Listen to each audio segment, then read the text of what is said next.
I'm going to start this morning with an experiment. I've decided I want to start this morning by making a comment on society.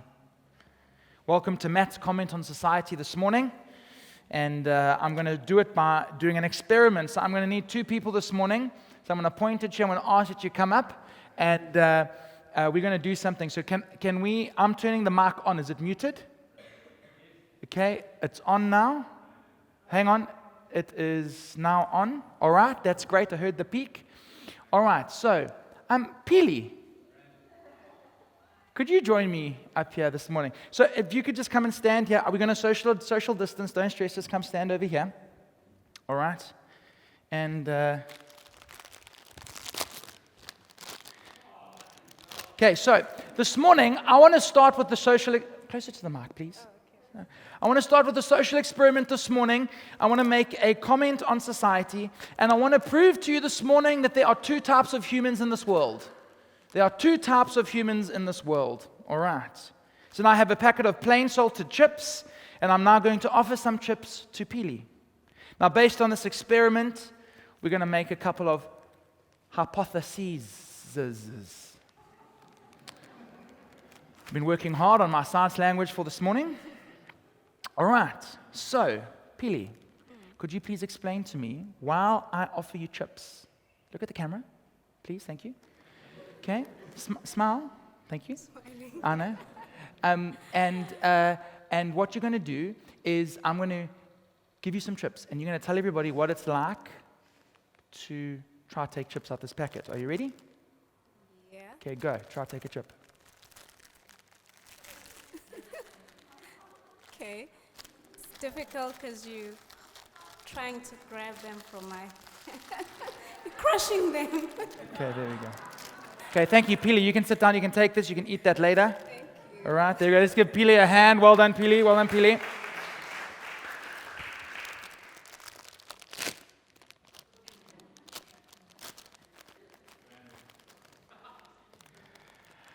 Let's see here. Let me see here. Who could I... Where's Matt? Come on, Matt. Okay. We're going to do the same thing. Matt's slightly taller. All right. And he is going to tell you what it is like to take a chip out of the packet. All right. Or a piece of chip like Pili just did. All right. Are you ready, sir? Ready?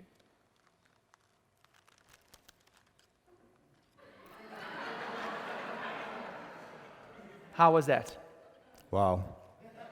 What was the experience like of trying to take a chip out the packet? Wonderful. Why?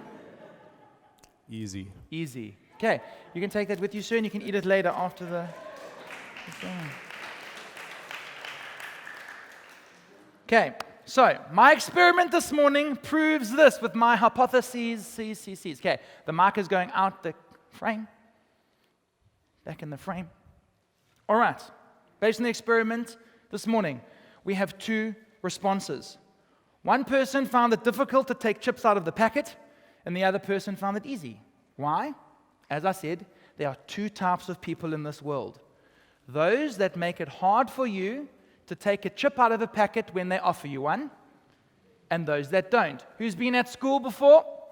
Who's had that mate that always gets chips every day? And who's got that mate who clenches like a flippin' tight-fisted Scotsman? Like that? And then some people are like that. Two types of people in this world, and my experiment this morning has proved that. So there are those that make it hard for you to take a chip out of the packet because they don't want to lose any more than they should. And then there are those by tightening their grip. And then there are those who use open hands and give you free rein to take as many chips as you want. One is a grabber, one is a giver. One is not generous because all they have in that moment is one bag of chips. All they have is one bag of chips. The other is generous because in that moment, when you have been offered a chip or you've asked for a chip and they've said yes, what do? Those chips do not belong to them for that moment. They're happy for you to take as many chips as you need because the chips in that moment belong to you.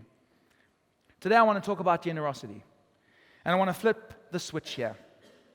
Have you ever been given money, a card, a wad of cash some moolah. Trying to think of another cool word for it, but anyway, we'll just stay with those. And someone says, please, can you go buy people presents? Has anybody ever had that experience where they've been given money to go buy nice things for other people? It's happened to me a couple times. It's really cool because the money's not mine. I don't care. I just go and I spend. I just swipe that platinum. I just swipe it all day long, all day. Buying people gifts with someone else's money is awesome. But how often have we heard the saying, it's so easy to be generous with someone else's money? Haven't we heard that? Isn't that something that we're like, oh, I wish I had that money so I could be generous? How often have we heard that? And what if I gave you the packet of chips? What if I gave you packets of chips to go and give to people and offer them? Chances are, unless you're Damon or Matt, we might not want to share as much as we should. But the reality is, if the chips don't belong to us, somehow we find it easier to be generous with what is not ours. And what if I told you that Psalm 24 verse 1 says this, the earth is the Lord's and all it contains, the world and all those who dwell in it. Let me say that again. The earth is the Lord's and all it contains. All the packets of chips. All the bank balances.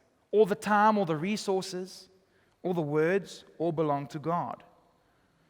And what if there were at least another 24 verses that told us that everything belongs to God, including our money? And if we follow God and we live truly submitted lives to Him, what if I suggested to you this morning that it is His and not ours? And therefore it's easy to spend someone else's money. It's easy to be generous. It's much easier to be generous when it doesn't belong to you. And so when we live submitted lives to Jesus and we walk in the truth of understanding that all I am is His and everything in my hands is His, I immediately surrender the attachment to the belongings, to the time, and I'm able to be generous with what I have. And when we talk about generosity, we also talk about we are generous to the point that we have to understand that if you follow Jesus and you declare Him as your Lord and Savior, what you have to give is not yours, it's His. And it's so much easier to spend someone else's money. It's so much easier to give away someone else's chips. When I was in grade 3, my folks wanted to move me to a new school. They weren't happy with the school that I was at. They wanted to send me to a new school. It was a much better school, and they made that decision. I was happy with the decision, and they said to me, Matt, we want to move schools. And I said, thank you, parents. I appreciate the effort in my future endeavors. My folks wanted this to happen quickly, just because of stuff that was happening in the school that I was in. I was in grade 3. The school that they wanted me to go to, which shall remain nameless for legal reasons, I'm just joking. The school that they wanted to send me to was full. It's the top school, primary school in Durban. Top school in Durban for boys, can't get better than it. And so they wanted me to go there. But the problem is, everybody else wanted to send their sons there. So, they didn't even start in grade, this was grade 3. So I was at the very end of the waiting list. Like at the end, the last person on the list. This was hands down a better school for me. And so we put my name on the list and we just left. End of grade 3 happened, beginning of grade 4 happened, nothing. Anyway, grade 4 Matt is busy walking in Musgrave or going to Musgrave shopping with his parents one day, and his parents, Brett and Leanne, you might know them, they gave him 10 rand. Now 10 rand for grade 4 Matt was a heck of a lot of money. That green note of heaven right there. Do you remember? Grade 4 Matt was probably like it was in the 90s. So in the 90s, we used gel and not wax in our hair. That's just kind of a reference point for you guys. So anyway, there I am, walking with my parents. We're walking into Musgrave Centre, and there is a man begging, sitting on a cardboard box with a whole pile of plastic next to him. And I'll never forget the image, and I saw him, and it kind of got my attention. Anyway, grade 4 Matt didn't have a great attention span, so he just moved on with his parents, and they went shopping. But he just couldn't find something to buy. There was nothing, because he just kept on remembering this guy at the entrance to Musgrave Centre. And so he just thought to himself, let me just keep my 10 rand. And as we were leaving, the man was still sitting, he was on the side, sorry. The man was still sitting on the cardboard box with a pile of plastic and grade format, said to his parents, I hope you don't mind, but I would really like to give my 10 rand to this man today. And they said to me, are you sure? Like all good parents would do. And I said, yes. And they said, well, feel free, buddy. And so I went down and I gave this man 10 rand. And we went home. The next week, we got a contact from the school that we wanted to go to. For whatever reason, I was now first in line. And I started on the first day of this third term in my grade 4 year. And for some reason, in that moment, grade 4 Matt knew that his act of generosity had moved the heart of God, had seen the once desires, dreams in his heart, and had blessed him. So I want to say that to you this morning. The second thing about generosity, it moves the heart of God. Because Jesus says, if you give, you will receive. Because it moves the heart of God when we are generous. There's a guy called Bill Harbour. Not Harbour with the O-R, Harbour with the A-U-O-U-G-H. A very clever guy from the University of Oregon, and he did an experiment. Okay, you ready to do some high level maths and science here? Okay, cool. He used the functional MRI scanner, which picks up changes of blood flow in the brain while people are doing certain activities. He looked at the brain functionality of people while they were making decisions about what charities they would give to or whether they would give to the charity at all. The interesting thing is while the people were making these decisions, the scientists picked up activity in a part of the brain called the nucleus accumbens, and this is the part of the brain which is associated with rewarding experiences. When you have a rewarding experience, your body produces dopamine, the happy chemical. It's good for you. You feel good. Life is good. When that is in your body, you're able to do a whole bunch of stuff better. And so they found that literally it feels good to give. The part of the brain associated with rewarding experiences lights up. This space lights up when people decided that they were going to give money to charity. And so it literally feels good to give. Because we are hardwired for generosity. Science is now telling us that human beings, at their core, are built for generosity and empathy. To their core, human beings are built for generosity and empathy. That is what science is now telling us. For years, we've said that humans are these terrible things, these terrible entities, and they can't be generous. They have to be learn to be generous. But the biology in our body is telling us something different. The biology in our body, science is telling us today that our bodies were built to be positively impacted by giving away, being empathetic, and being generous. So that's the science. Now let me just hit you with some theology on this. Theologically, we call this Imagio Dei. I can't say it properly. It's Imagio Dei. And what that means is the theology of being made in the image of God. We were all made in the image of God. All of us. Therefore, we have the DNA of the Creator in us. And as humans, we know that we are made in the image of God. And God is the most generous being in existence. He gave himself through creation.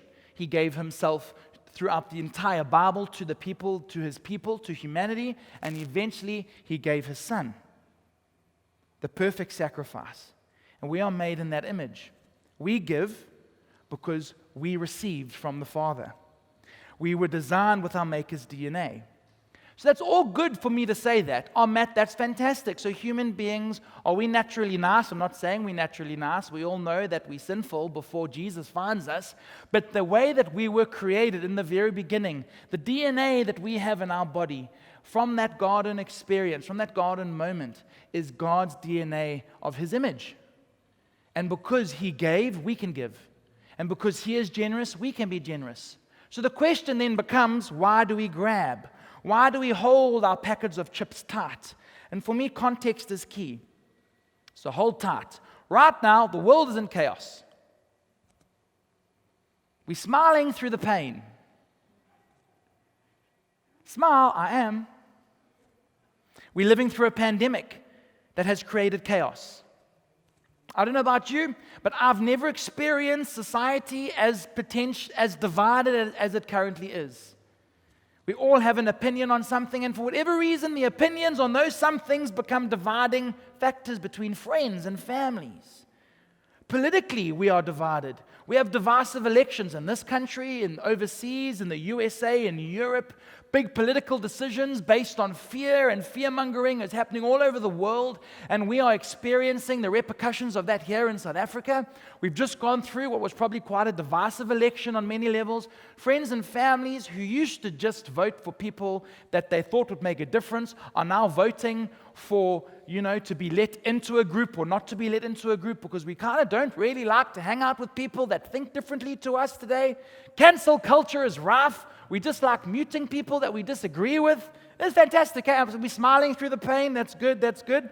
All right? Divisive elections. The powerful and the rich are squeezing the 99% of us ordinary folks who are trying to walk and carry the economies of this world. They are earning billions of dollars while they're sending their rockets to space, and we don't have enough salary to go around for the family.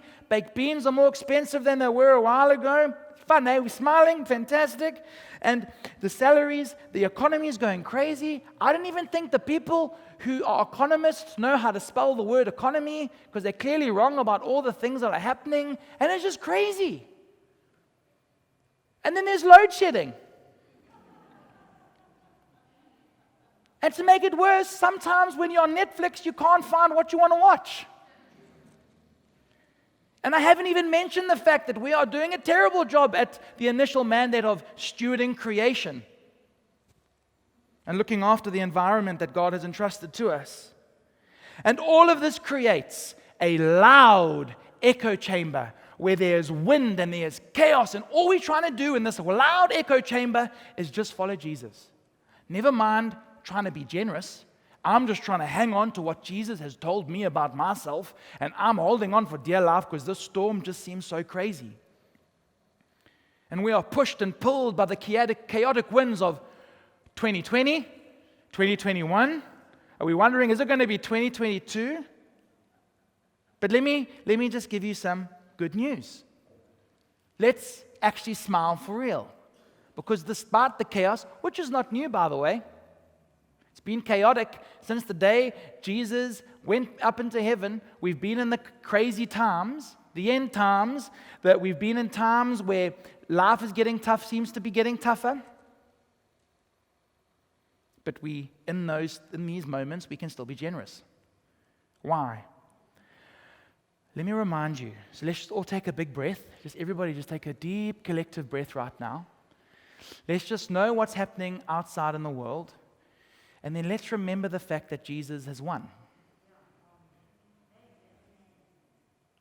Jesus has won. That death has no sting for those in Jesus.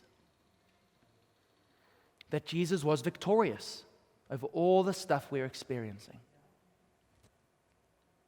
That if we have chosen Jesus, we are completely in Him, and all we have is His.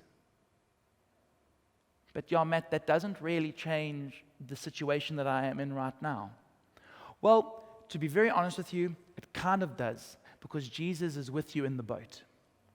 And that makes all the difference for us. And so despite the chaos, and despite all the reasons to hold the packets of chips as tight as we can, the call to the followers of Jesus has been the same as it was when He popped up into the sky as it is today. To go out there and to love the world like He loved us. And I think the way that He loved us was a massive act of generosity. And so if we were given, therefore we must give. We can only love because He loved us first. It's the same, we can only give because He gave to us first. And I think one of the reasons why we grab, one of the reasons why we hold the packets of chips so tightly is we put so much emphasis on our ability to be generous based on what my bank account is looking like today. The reason that Jesus spoke so often about money was simply because He knew that money would be the defining factor in our lives. It doesn't just determine what shop you can go to buy your organic food. It determines who you hang out with, what kind of car you drive, what kind of drinks you can afford when you're going out with mates. Money has become one of the great society definers. Jesus knew this, which is why he spoke a lot about money, because he knew that in the crazy chaos, when we feel insecure as humans, what do we want to do? We want to put our turtle shell over our head, find a whole bunch of people who look like us, only hang out with them because we're scared of everybody else because everything's so uncertain, and we hold on to the money as best we can because some guy on the radio is saying there's another recession coming. And despite all of that chaos, the call to us as Jesus followers is still the same. He still calls us to go out and be light in the world. He still calls us to be salt. And we are still, by fact of DNA relation to God, we are generous because we were made in His image. We qualify the potential to be generous by how much we have. You know, it's really tough right now. Life is busy. I don't know how much time I can give. Or, you know, it's just really hectic right now. Times are tough. I just don't know how much I can give. What we see in our immediate context cannot be the definer of how much we give into that context, because Jesus has given us faith to see beyond what we see right around us in the current moment. It's not about how many chips you have in your packet, or how much money's in the bank, or how much time you have in the week. It's about whether you are willing to freely give as you were given. Jesus highlights this point to his disciples. He tells them, and he points out that widow that goes in hands with widow's mite, goes and throws in those few coins into the offering box. 2 clunks, clunk, clunk. And they go, "Ooh, that's so awkward. I mean, look how little she's giving." And Jesus points out, it's not how much she has to give, it's the fact that she's given. It's the fact that in her heart, in that moment, she could be generous because she understood that she had been given the greatest gift. And that's the same for us. We can only be generous when we understand that what we have is not ours because it was given to us so that we could give. Generosity is liberation. Jesus highlights this. But we are generous because we were made in His image, and we give because He first gave to us. I want to wrap up by reading a little bit of scripture here from 1 Timothy. So just if you have your Bibles or you have your device, turn to 1 Timothy chapter 6, verse 17. I'm going to read this. This is what Paul is writing to Timothy. He says this: "Teach those who are rich in this world to not be proud and to not trust in their money, which is so unreliable." How many of you sometimes feel like it's there and it's gone by the 3rd of the month, if you're lucky? Which is so unreliable. Their trust should be in God. You see, friends, we have put so much emphasis on what we have instead of whose we are. Let's continue. Their trust should be in God, who richly gives us all we need for our enjoyment. Tell them to use their money to do good. They should be rich in good works and generous to those in need, always being ready to share with others. By doing this, they will be storing up their treasure as a good foundation for the future, so they may experience true life. So let me just throw some points at you from this. Number 1, reliance on Jesus, not money. Our reliance should be on Jesus and not money. Or my reliance should be on Jesus and not what I have. Because you know, when we talk about generosity, obviously we always go to money because that's the big conversation and the big subject. But the reality is we can be generous with our time. We can be generous with our words. We can be generous with our thoughts. We can be generous with our money. Number 2, trust in Jesus and not the bank balance. Trust in Jesus. And number 3, we are meant to enjoy what we have. It says, who richly gives us all we need for our enjoyment. This is not a boring relationship with some old guy in the sky with a stick. This is a relationship with a father who wants to hang out with his kids and have an exciting adventure with his kids. This is not a mission that we've been given to mundanely follow until one day everything gets wrapped up. No, this is an enjoyable adventure with Jesus. So we're supposed to enjoy what we have, to do good works and to be generous to those in need, to do good works and to be generous to those in need, to do good works and to be generous to those in need.